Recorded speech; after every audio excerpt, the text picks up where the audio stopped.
South Georgia as the voice of Black business.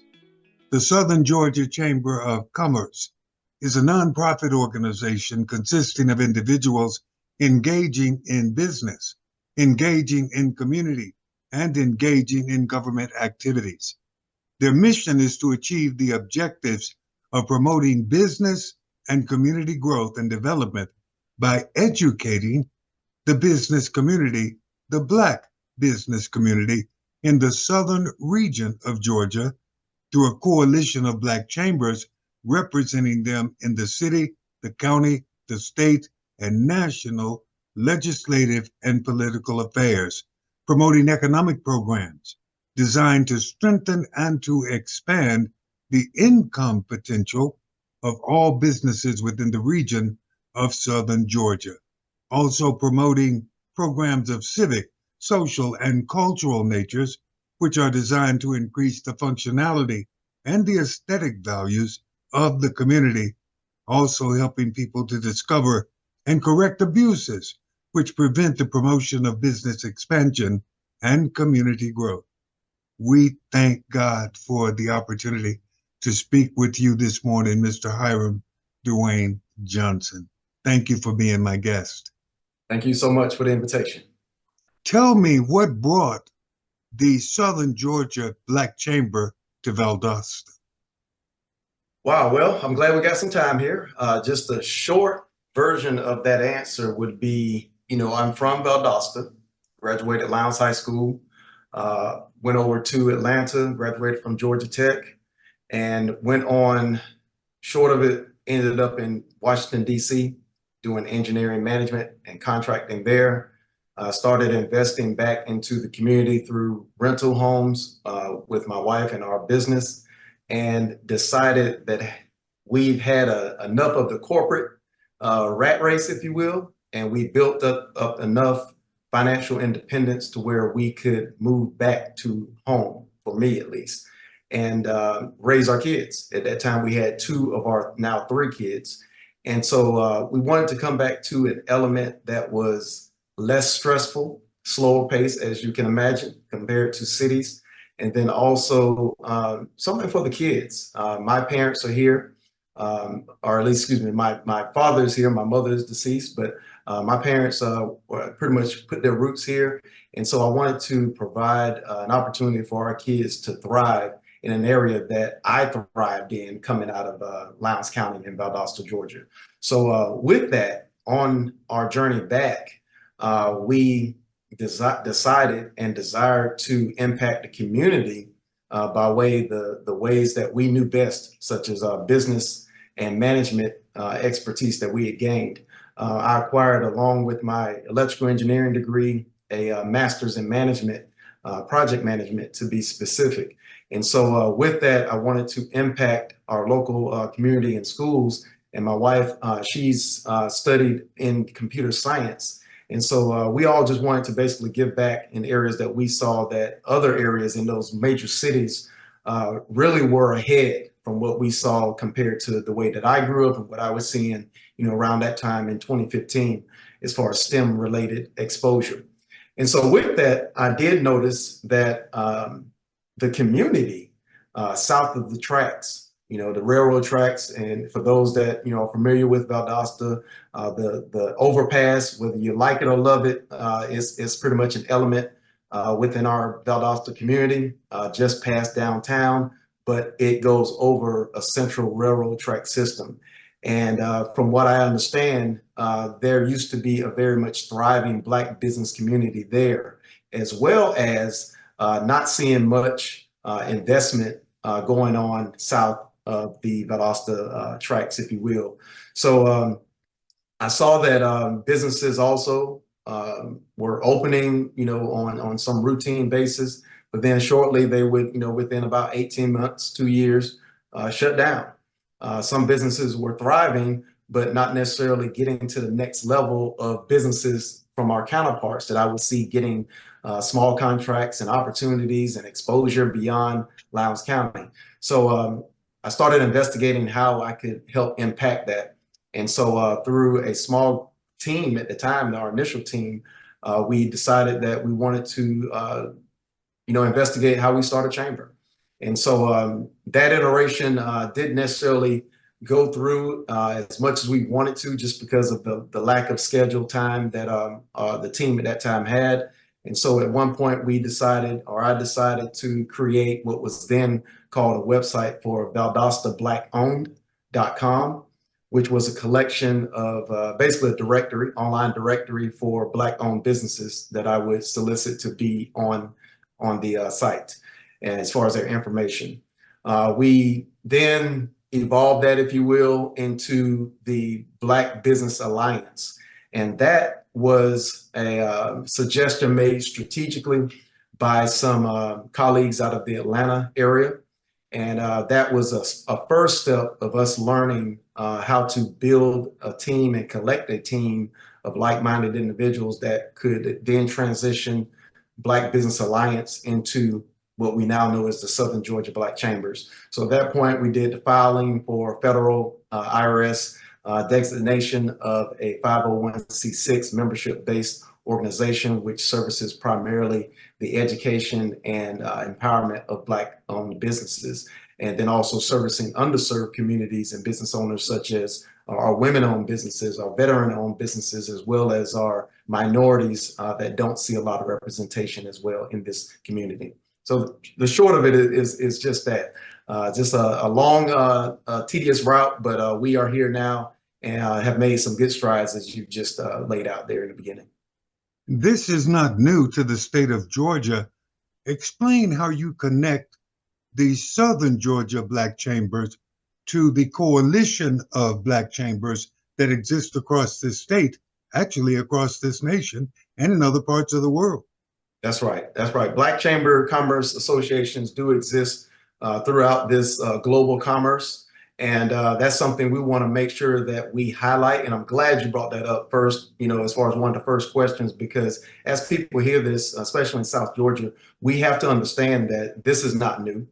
This is a global economy that has more than enough for minorities, for our traditional counterpart organizations, as well as other ethnic groups and special interest groups as well. We're just one of those. As you can imagine, as you should imagine, that there are Asian chambers of commerce. There are Latino, Hispanic chamber of commerce. There are even the LGBTQ chamber of commerces that are out there. So Pacific Islander, those type chambers as well. So chambers of commerce are not new to the landscape of global commerce as far as representation and advocacy.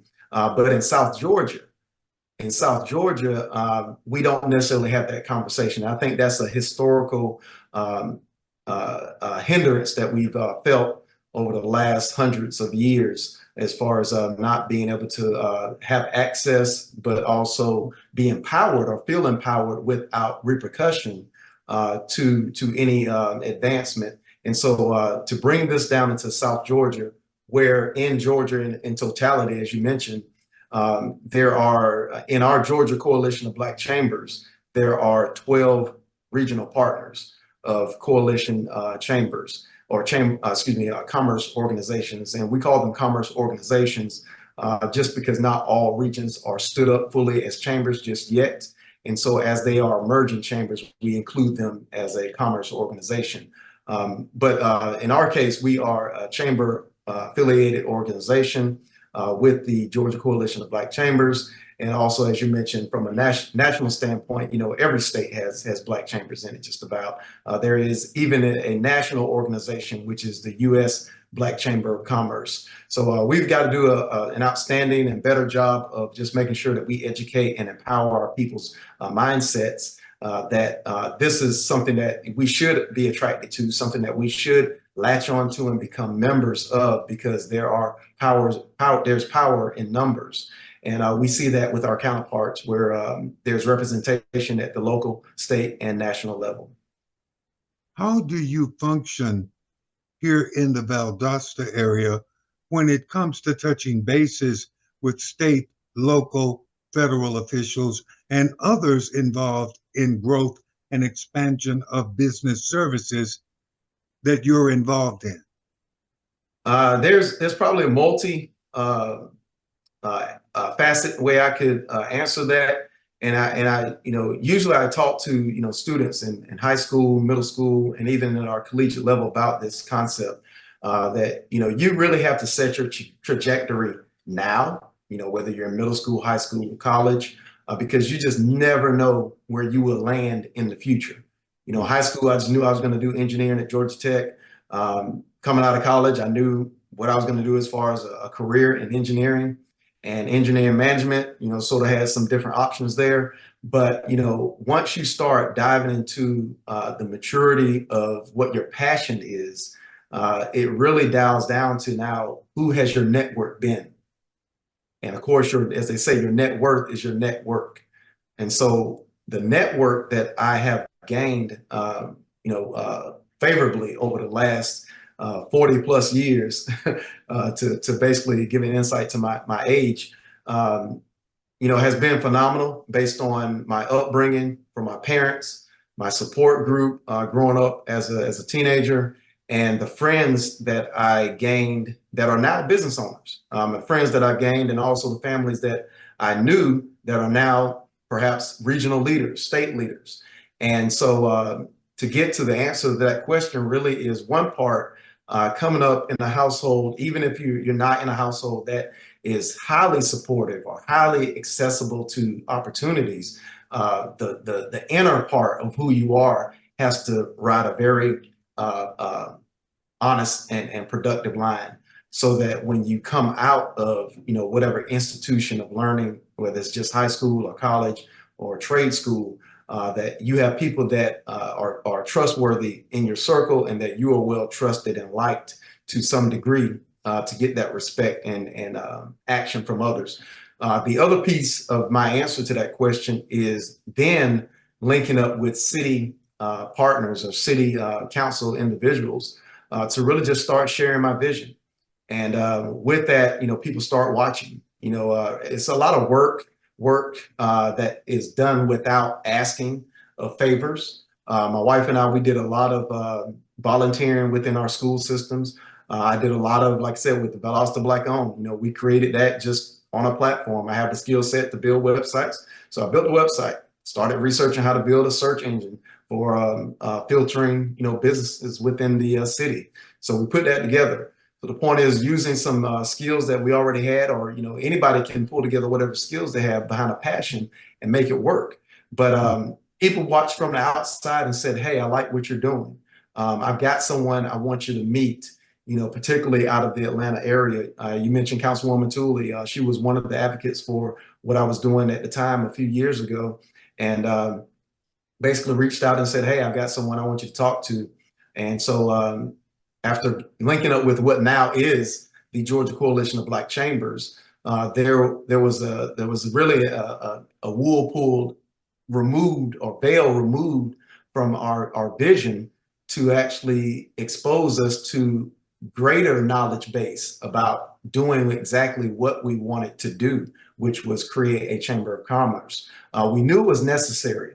I just got tired of basically seeing disenfranchised neighborhoods within our city, our county, and within our southern half of Georgia. We don't even know how much we're missing south of Macon until you actually go to the Atlanta region, the metro area, and start mingling with those that are making decisions, those that are having conferences, and then networking with people who can make decisions to change lives and businesses when it comes to capacity. There are just a lot of avenues to where we can impact business owners in this community that we were connected with through the Georgia Coalition of Black Chambers. And so with that, I jumped in, feet first, or right in. And so much that I put my hat in for being the second vice president last year, to the point now I've been elected first vice president, or just in general vice president, for the Georgia Coalition of Black Chambers, which means automatically by rotation, I will be first in line as far as consideration to be voted upon as the president of the Georgia Coalition of Black Chambers come calendar year 2025. So it's been an outstanding opportunity, very insightful. very much an opportunity to be exposed and to expose our area. That's the biggest thing in the opportunity. It's not about me. I'm not, getting wealthy off of this. I'm not getting more exposure than the next person. What my job is personally and through this chamber is to be a connector. And I truly believe in that. And so again, as we all know from a very historical standpoint, the more that we give, the more that we'll receive. And that's just where my head is at the point right now. I just want to make sure that our businesses are well fed with knowledge and resources as much as I can link them up with. And that's what we've been able to do over the last year plus, going on a year and a half with the Southern Georgia Black Chambers. We know that nationwide, the African American buying power is more than $1 trillion. When it comes to looking at Valdosta, Lowndes County, the greater Valdosta area, how will you work to be sure that some of the dollars generated by the economics of the Black community remain in the Black community and produce greater wealth for the Black community? Absolutely. So first thing that comes to mind is, that was really the spirit behind the online directory that I mentioned before, Valdosta Black Owned. That actually was a predecessor tool so that we could create a chamber. So we already had basically potential members. We already had a database of Black owned businesses, which to that point had been created as far as, spreadsheets that were being floated around. But there wasn't anything that was like, where basically if you were traveling to Valdosta and you want to look it up on your phone or get on the computer and find out, for instance, where's Big Nick's or who's another restaurant provider, you couldn't find that unless you actually tapped into someone who knew. So that whole campaign was really emphatic in that question that you asked there. Was the purpose was to start promoting the essence of being intentional about our Black dollars. As you mentioned, we're hovering near, $2 trillion when it comes to Black spending and consumerism. But, in the sense of Georgia, we're about 30% Black individuals. We're about 30% population in the state of Georgia, but we're receiving less than 2% of the bids that are contracted through the state of Georgia. And the state of Georgia knows that. And so the problem is that we in South Georgia don't necessarily know that readily. And so that data I usually have at the top of my mind to express to individuals to really pique the interest of joining the chamber, because the other part of the answer for that question is that we've done a heck of a job making sure that when we go to Atlanta, when I'm in Atlanta, I'm networking with individuals out of the state departments to make sure that if they are available and willing to, or if they know someone who is able to come down to Valdosta or South Georgia, a county in South Georgia, to explain to us how to build capacity and gain access to capital when it comes to state contracts within the state of Georgia. And so over the last two calendar years now, this being 2024 and last year right out of the gate being our first 90 days of existence, we had Miss Julianne Bailey, who is the commissioned manager by Governor Kemp, to spearhead and lead the small business diversity and inclusion, small business and supplier diversity and inclusion initiative out of the Department of Administrative Services. And so it's a mouthful, as you see. I kind of stumbled over that, but that office actually is responsible for administering all of the contracts that take place across the state of Georgia. Now that sounds like a pretty big umbrella, but it really is granular to the point that I explained to people that if you wanted to cut grass on VSU's campus, Valdosta State University, or Wiregrass, or if you wanted to cater for Wiregrass or be a vendor at VSU, you can't just walk to VSU or knock on a door there and ask a department, hey, can I become a lawn person, or can I trim the hedges? You cannot do that. You have to go through the state of Georgia, where VSU purchases their suppliers' efforts through the state of Georgia, and you have to be registered within their marketplace to be seen as a supplier. So that education piece is a part of that answer, is that in order to affect the amount of dollars that we spend and actually turn that into an empowerment to build back what we had in the past, is one, education about what the resources are that exist in the state of Georgia. Because if we don't take advantage of those, then other groups will. And I mentioned that we service underrepresented groups, but those underrepresented groups might be commingled with our counterpart groups that are already ahead, such as women-owned businesses. Women-owned businesses are an underrepresented group, but we got to understand that the most profitable businesses are white male businesses. All right, nothing wrong with that. That's the name of the game, right? But historically, our underrepresented businesses have not necessarily had either the education, the training, and the technical assistance to gain and close that gap. And so when it comes to women-owned businesses, that's an area that the state recognizes that needs a leg up. But what's happening is that we have traditional businesses that are labeling themselves as women-owned businesses that are also linked to our traditional small businesses that have been doing quite well.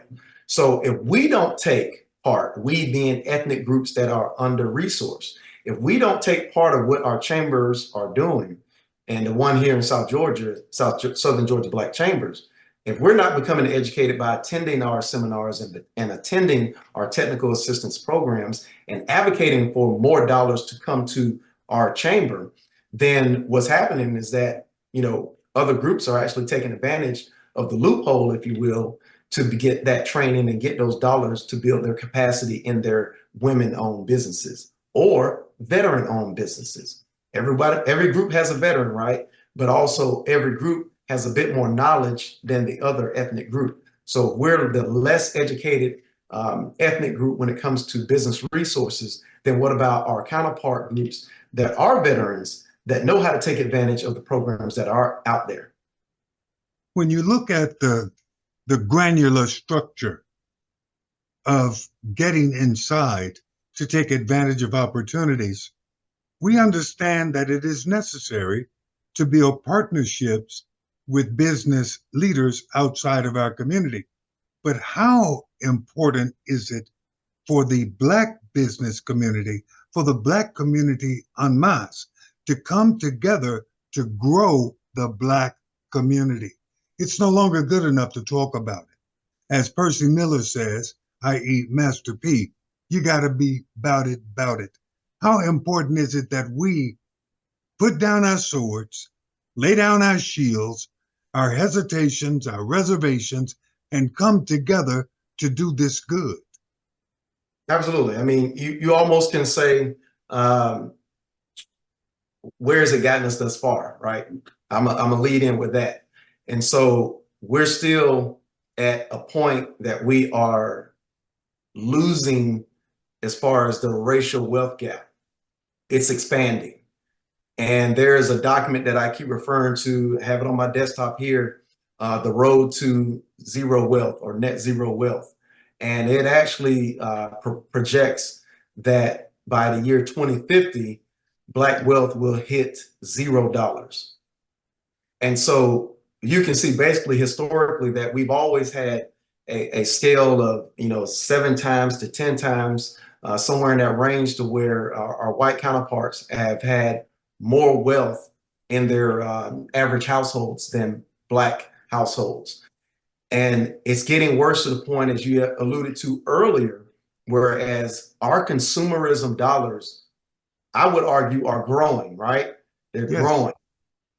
But our wealth is declining steadily. So there's a problem with that.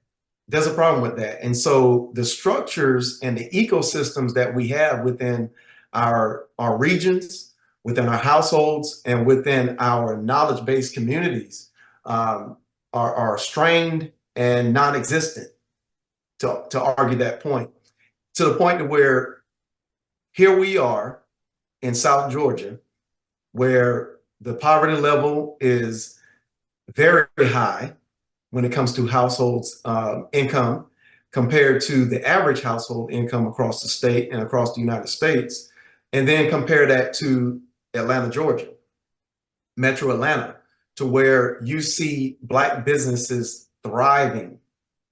I mean, we're about to take a visit up there this weekend, and my daughter asked, where will we go eat? You know, what type of restaurant? You know, Black-owned restaurant. 'Cause she knows that's what I'm going to do. And I told her, we're not going to have a problem finding one. You know, you can almost just park the car, go down the street, walk, and you're going to find a Black-owned restaurant. And so we've got to change the mentality about trying to go at this alone in order to be successful. The way that this works and the way that other groups have done, and the thing is that you don't hear about other groups really applauding and advertising their successes because it's a quiet game. What we've got to understand is that just because you're loud about your success individually does not build up the Black business community in totality overall. Because Well, people are watching. People yes. are watching. People are listening. Yes. And because we are in the South, we're in the rural South, the old adage and idiom has been, don't talk too loud. That's right. Don't get too big. That's right. We've got to get away from that mindset. I mean, I understand where it comes from. I fully understand, you know, through, you know, my little education of African-American studies and just the people that have been, you know, in my circle from a historical standpoint. But we are being taken advantage of, if you will, based on our ignorance. I'll put it like that. And what I mean is that there are now resources that are out there that are capable of providing access to capital, that are providing capacity building opportunities, and even more so for a chamber perspective. The reason we built this is because through a chamber of commerce, a 501c6 organization that advocates on behalf of a membership-based community, we can actually advocate on behalf of our groups, our underrepresented groups, whether when we make our numerous trips to Atlanta and speak with our delegation up there, or in our upcoming DC fly-in next month, we'll be doing the same thing, advocating for different topics that need resourcing assistance. You can't do that alone as a business owner. That's why a chamber exists, and that's the benefit of the Southern Georgia Black Chamber, and of course the other chamber communities that are out there. But in particular, it's way past time for us to be hesitant with at least joining our chamber, not necessarily to immediately try to get what's in it for me out of it, because the chamber, I can argue and talk all day long about the benefits of the chamber. I mean, we can just talk about exposure opportunities that we're going to provide. I personally went down to City Hall this past Monday to support one of our new members that has hit the ground running and joined up and asked if we could support her proclamation, Christina Cheek, with the Sister Girl Birth Initiative and celebrating Black Maternal Health Week and Month. And so I personally went down and supported her on that. And so, you know, there are ways that we can actually be very creative with making sure that you're going to get the support, the exposure, whether you have a lot of money or not for advertising. We can be very, very creative because we're not here to nickel and dime you and be cost heavy as far as in order to put on a program for you. It costs you $100 or $50 to get in just to get educated. We're trying to make sure you have access to technical assistance, but also access to resources that put you on the map. The thing about it is that we've got to not be afraid to take advantage of those resources and also advocate to say, hey, I want more of that that's happening in my community. And if we're doing the right thing, then also tell the next person. And then also be okay with turning your back to say, hey, I don't like what I'm currently getting.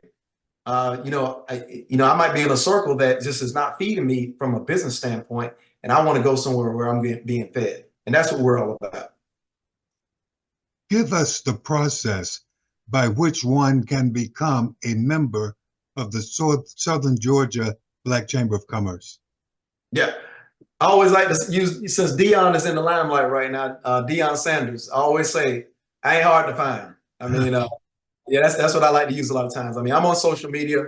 Our team is on social media, and I'll just relate to that. Really, that's the answer. I mean, it's not about me, but a lot of people reach out to me directly. Our board members, we have about 14 different board members that have been from the onset. I think we just added one out of Nashville, Georgia, Darquita Williams, but most of our board members are here right in Lowndes County.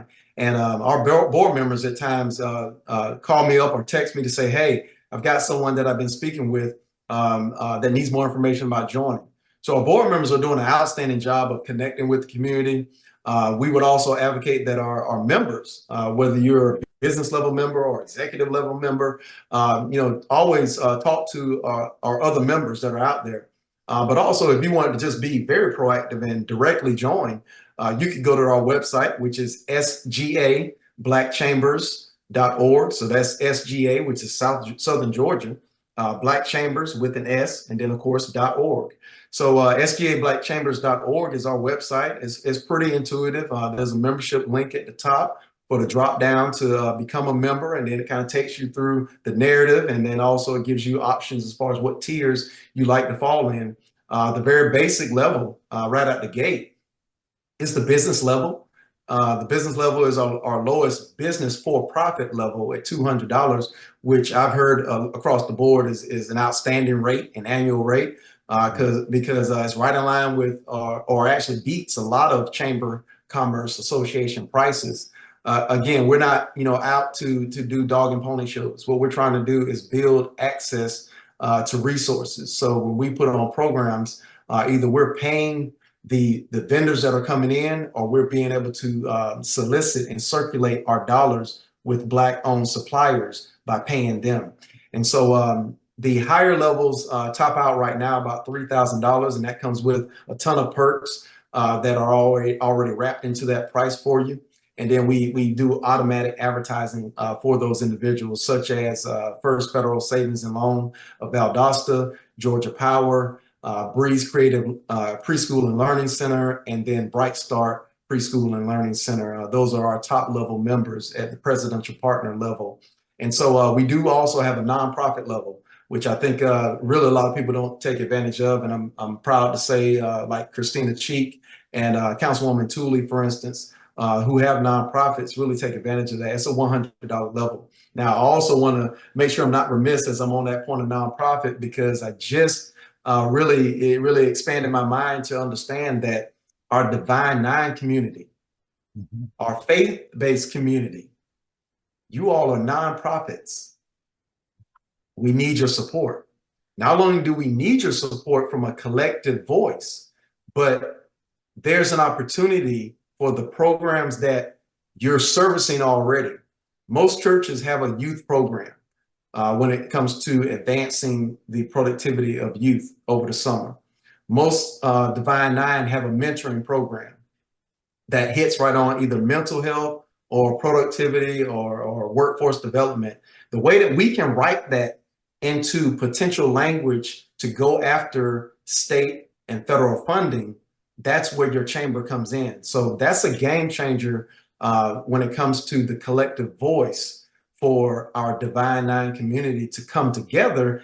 And I'll say, as a Divine Nine member of Omega Psi Phi Fraternity Incorporated, I will be the first to say that we do a very, I won't say bad, but we don't do a very good job of crossing the lines beyond the colors when it comes to our activities. Our activities have to be, and the same thing for churches. Every church has these programs. Every Divine Nine fraternity sorority has these programs. But we've got to start coming together collectively for some of these asks. We're doing a lot of stuff for free culturally. We're going into schools. We're cooking chicken dinners, cooking at the grill. We're reading the kids. We're doing after school programs. Those are all fundable programs when you put them together. But we have never been told how to collectively write for a grant and funding opportunity. I'm right now looking at the White House initiatives for advancing, racial prosperity, specifically in our underserved communities, and preparing for our DC fly-in. These are areas to where the chamber is positioned to go speak on behalf of those members of the chamber that have been very visible and active and supportive of the chamber for us to go speak on their behalf. So that's why I say it's very, very important that our local organizations and small business owners join the chamber, because there are a plethora of ideas that we have through the Georgia Coalition of Black Chambers and the other chamber organizations that are, steps ahead of us, that have said, hey, here's what you need to do, and here's how you do it. Mr. Hiram DeWayne Johnson, President of the Southern Georgia Black Chamber of Commerce. Sir, I thank you. Yes, sir. Thank you.